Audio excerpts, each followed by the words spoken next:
Beloved ones, today I invite you to step into a gentle truth that asking is not begging.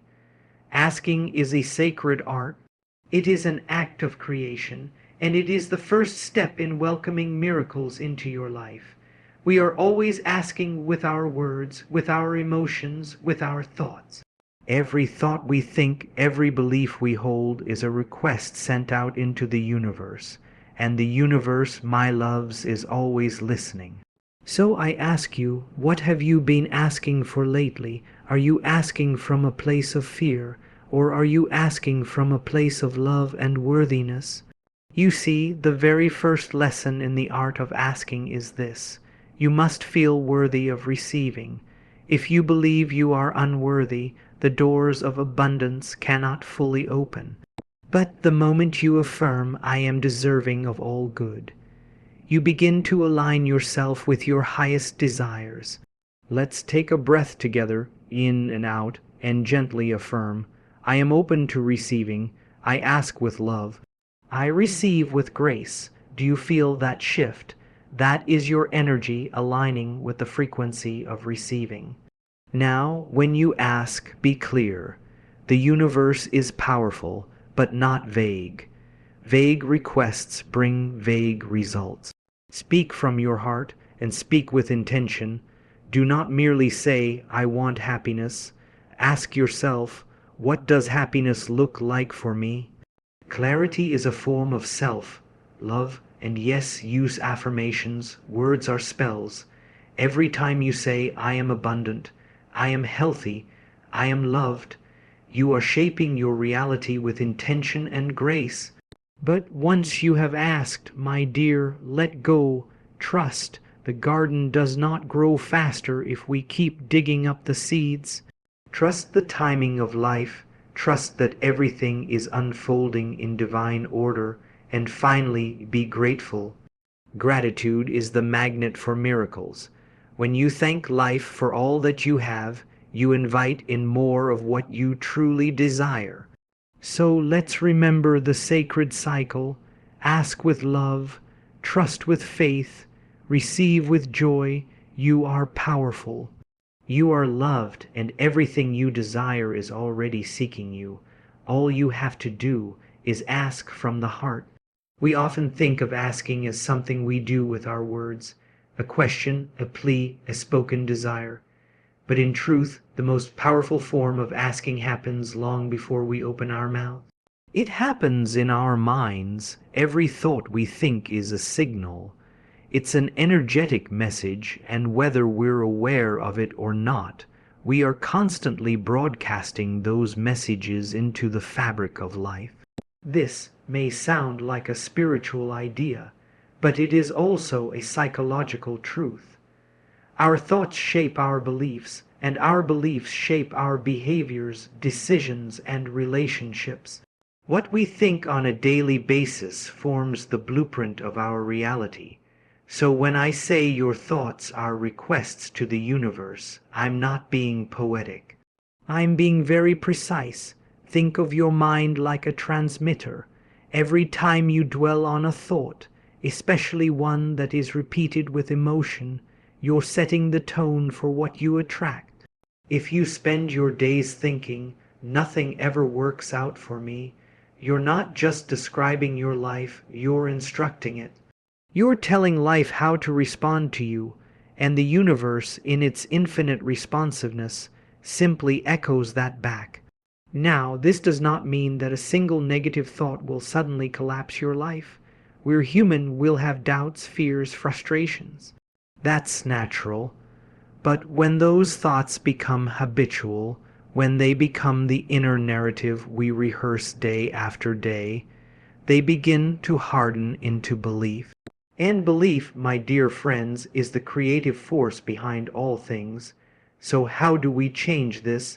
How do we begin to use our thoughts as conscious requests rather than unconscious limitations?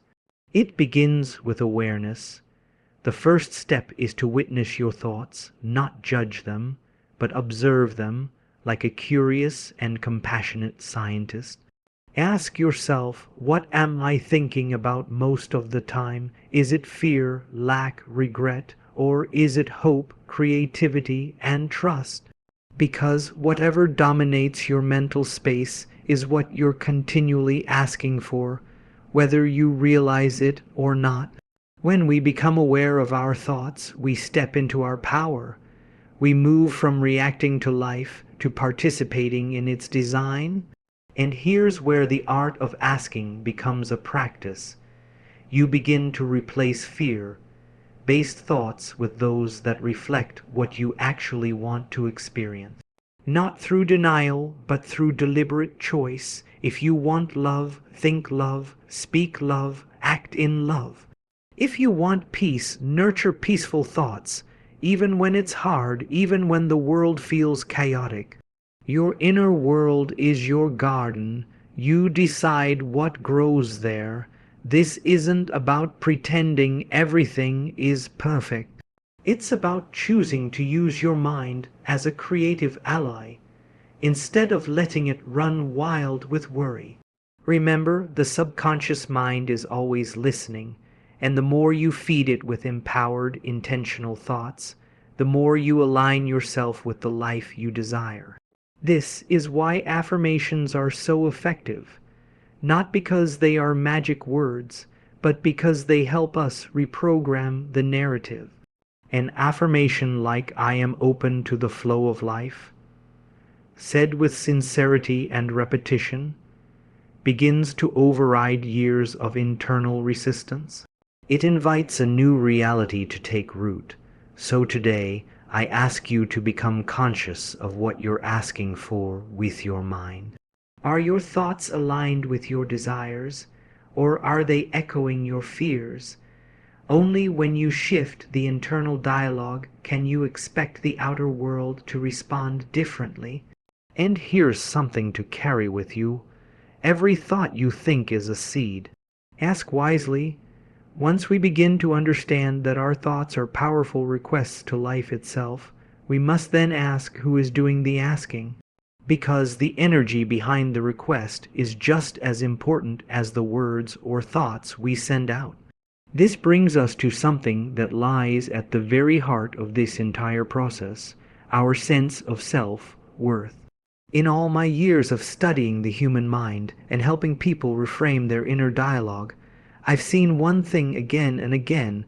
The greatest block to receiving what we desire is not lack of effort or lack of clarity, but the quiet, often unconscious belief that we do not truly deserve it. You may ask the universe for love, success, or healing, but if a deeper part of you believes I'm not good enough, then you're sending two opposing messages at once. One says, yes, I want this. The other whispers, but I don't believe I'm worthy of it. And the universe, which responds not just to our words, but to our energy, listens to the whisper just as much as the shout. This is not to place blame. It's to bring awareness. Many of us were raised with conditional messages about our worth, that we had to earn love, prove ourselves, achieve certain things, or fit a certain mold in order to be valuable. These early imprints often linger deep within the psyche, long after we've intellectually moved on. Philosophically speaking, worthiness is not something we acquire. It is something we awaken to. You were born worthy. You don't have to earn the right to love, to joy, to peace. Your very existence is enough. But until you reclaim that truth for yourself, asking, no matter how sincere, may feel hollow or blocked. In practical terms, this means beginning the work of self-honoring. It means challenging those inner voices that say, who do you think you are to want that? And replacing them with gentler, wiser ones that say, who am I not to? This work isn't always easy. It can feel unfamiliar, even uncomfortable, to start affirming your worth when you've spent years doubting it. But that discomfort is not a sign you're wrong, it's a sign you're growing. One of the most profound ways to begin this shift is through mirror work, a technique I often recommend. Stand in front of the mirror, look into your own eyes and say, I love you, I accept you, I am worthy. At first it may feel awkward. Your mind may resist, but with time, that resistance begins to soften, and in its place, a new foundation forms, one rooted in compassion and self-respect. Psychologically, this reconditioning of self-worth begins to alter your patterns. You stop settling for crumbs. You begin to ask for more, not from entitlement, but from a calm, centered place of knowing your value. And that shift alone changes everything. When you believe in your worth, you stop chasing what isn't aligned. You become magnetic to what truly is.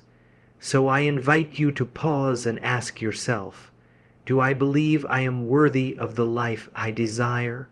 If the answer is uncertain, that's okay.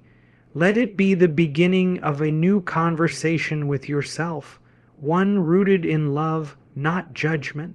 Because in the end, the universe can only give you what you are willing to receive, and what you are willing to receive is shaped by what you believe you deserve. Let this truth settle in your heart. To receive fully, you must first believe you are enough.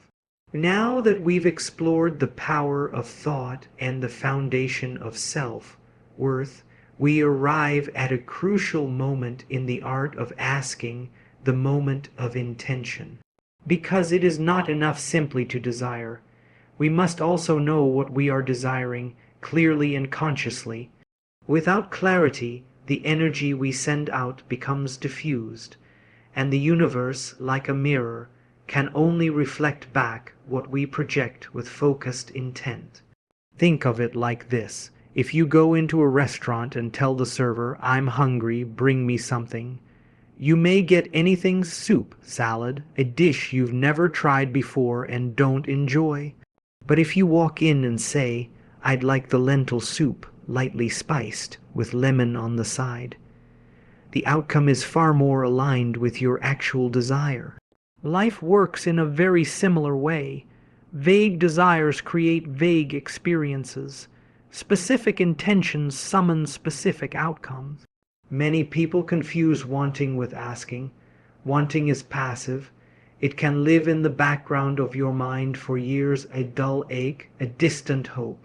Intention, on the other hand, is active. It is declarative. It says, I know what I desire, and I am choosing to align with it fully. There is a psychological shift that happens when we move from vague longing to clear intention. The mind begins to organize itself. You start noticing opportunities that were always there but previously hidden from your awareness. This is not magic, it's how the human brain works. The reticular activating system in your brain filters billions of bits of information per second and allows in only what you've trained it to prioritize. So when you get clear about your goals, desires, and values, your brain literally begins to highlight the people, ideas, and pathways that align with that clarity. But intention isn't just about listing desires like items on a shopping list. It's about tuning in to what you truly want, not what others expect of you, not what society says is admirable, but what your soul is quietly longing for. And that takes honesty, radical honesty.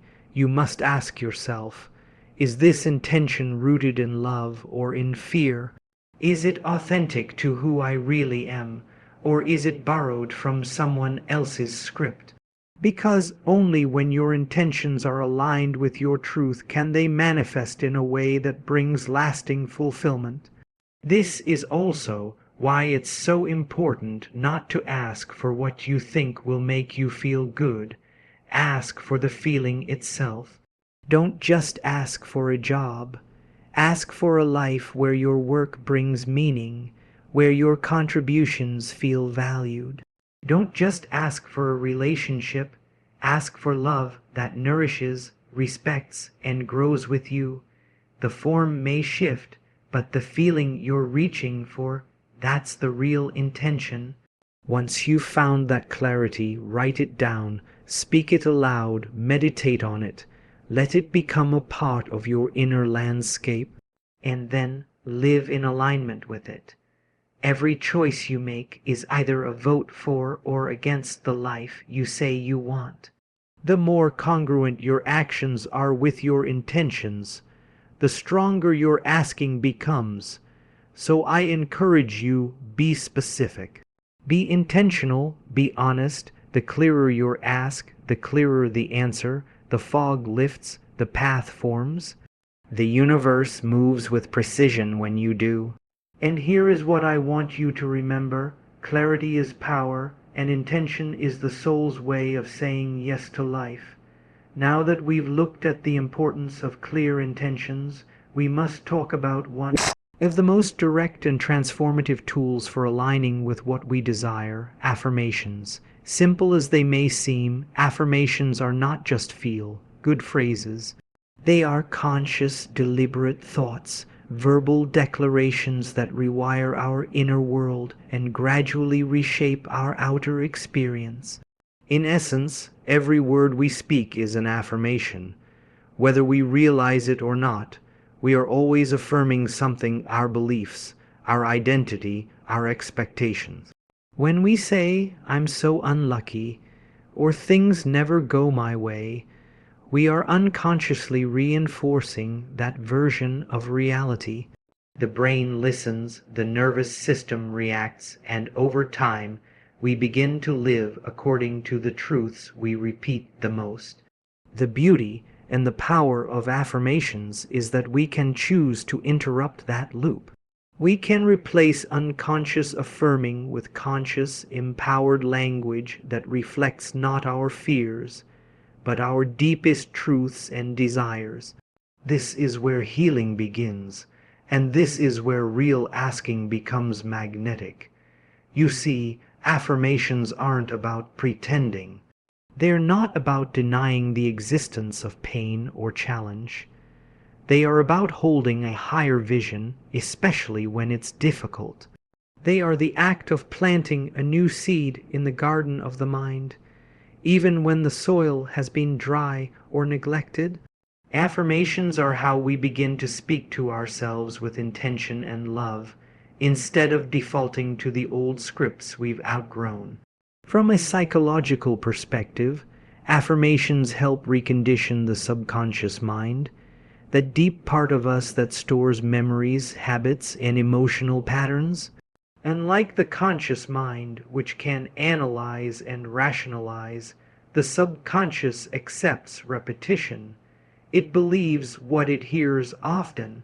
This is why it's so vital to feed it words that uplift, empower, and affirm our worth and vision.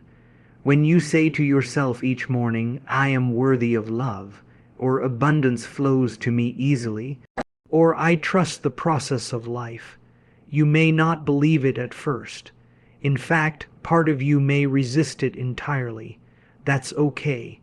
The resistance is a sign that you're touching something important, something that may have been buried for a long time. Keep going. With repetition and sincerity, that resistance softens, and what begins as a whisper becomes a truth you live from. Affirmations are also a form of energetic alignment. They bring your mental state into harmony with the emotional frequency of your desires. If you want joy, speak joy. If you want peace, affirm peace as you do. You'll find that your outer circumstances begin to reflect that inner coherence. You start noticing opportunities that resonate with your words. You begin attracting people and experiences that mirror your self-affirmed value. This practice doesn't need to be elaborate. It can begin with just a few minutes a day, in the mirror, in the car, in your journal. But what matters is consistency and the emotional sincerity. Speak your affirmations not like you're begging, but like you're remembering who you really are. So let us return once again to the art of asking. When you ask with intention backed by self worth, and spoken through daily affirmations, you are not simply hoping for change, you are becoming the change, and here's something for you to carry forward. Your words shape your world. Speak as if your soul is listening. When you've done the inner work, when your thoughts are aligned, your worth is affirmed, your intentions are clear, and your words are rooted in love. There's one final piece that often challenges even the most devoted student of life: the willingness to let go and trust the timing. This may be the most subtle and spiritually mature aspect of asking, because asking, at its core, is an act of faith. You are stating what you desire, and then you must release it, not in detachment, but in deep trust. The same trust a seed has when it's buried in the soil, not knowing when or how it will sprout, only that its nature is to grow. But the human mind, especially the untrained mind, wants guarantees. It wants to control the outcome, it wants to ask and then receive on a strict schedule. And when that schedule is not met, the mind begins to question, to doubt, to spiral. Why isn't it happening? Did I do something wrong? Is the universe ignoring me? These questions aren't just mental chatter, they are signals of our resistance, and resistance slows the process of receiving. Psychologically, what we're really confronting here is our discomfort with uncertainty, and yet life itself is built on uncertainty. That is the paradox of creation. We plant, we water, we nourish, but we cannot rush the blooming. It arrives when conditions are ready, and often it arrives in a way we didn't expect. There is a philosophical elegance to this, because the timing of life is not personal, but it is intelligent. Sometimes what we've asked for needs more time to be assembled. Sometimes we need time to mature, to shed old patterns, to become the version of ourselves who can fully receive what we've asked for without sabotaging it. Sometimes delays are not denials, they are preparation, and when we push or obsess or overanalyze, we choke the flow, not because we're being punished, but because anxiety and trust cannot occupy the same space. One expands, the other contracts. This is where surrender becomes powerful, not as giving up, but as giving over, handing our desire to a wisdom greater than our personal will and trusting that it knows the perfect unfolding. Louise Hay often said, "The point of power is always in the present moment." And it's here, not in the imagined future, that our trust is built. Trust grows each time we choose peace over panic. Each time we say, "I don't know how this will come, but I believe it is on its way." Each time we hold a vision in our hearts without needing to see it immediately with our eyes. This doesn't mean we sit back and do nothing. It means we do what is ours to do. We stay aligned, we stay open, we stay grounded, and we allow the greater rhythms of life to do their part. The universe is never late. It is never early. It arrives precisely when all things are ready. So if you find yourself in a season of waiting, remember, waiting is not empty. It is not wasted, it is gestation. Something is forming, even if you can't yet name it. And your trust, your quiet, steady trust, is the most powerful magnet of all. Let me leave you with this. You do not need to chase what is already making its way to you. Trust the arrival. When we've asked clearly, affirmed consistently, trusted the timing, and aligned ourselves with our deepest worth, there is one final energy that completes the cycle of asking, and that energy is gratitude. Gratitude is more than just politeness. It is more than saying thank you out of habit or obligation. Gratitude is a state of being, a frequency that resonates deeply with the essence of receiving. It says to life, "I recognize the good, I welcome more of it, and I am fully open to receive it."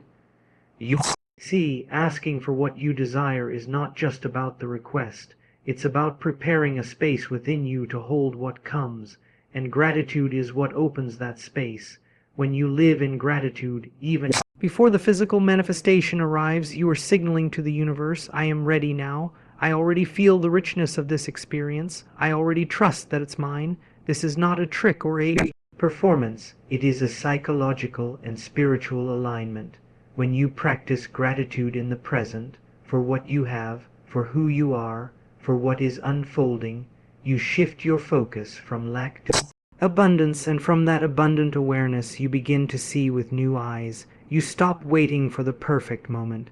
You start living as if the moment is already enough, and this shift, this inner receptivity, is exactly what draws in the very things you've asked for.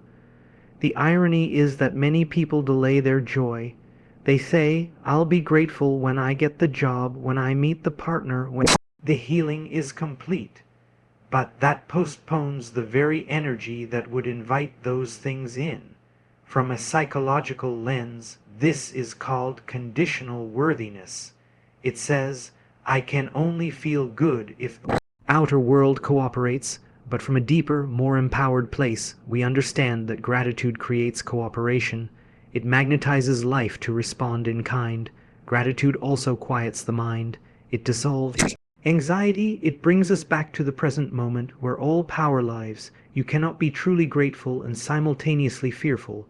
One cancels out the other, and in moments when doubt creeps in, as it inevitably will, gratitude is your anchor. It reminds you, even now, even here, there is something good, there is something working, there is something forming, and this doesn't mean you ignore challenges. It means you shift your lens to see what else is true.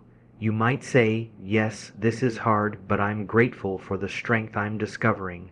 Or, yes, I'm still waiting, but I'm grateful for the lessons I'm learning in the waiting. These aren't platitudes, they're practices, and over time, they rewire the way you experience life itself.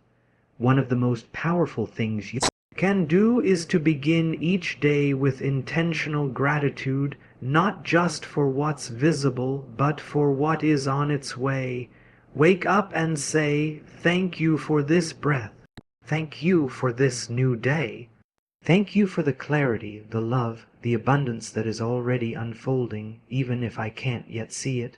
That kind of gratitude is proactive. It's not reactionary, it's creative. It builds the emotional and spiritual foundation for receiving with grace. So I invite you now, in your asking, to pair your desires with appreciation. Don't just look forward, look around, see what is already here, recognize what's already working. Give thanks not just for what you want, but for who you are becoming in the process of asking, and let this truth settle in. Gratitude is not the end of asking, it is the proof you are ready to receive.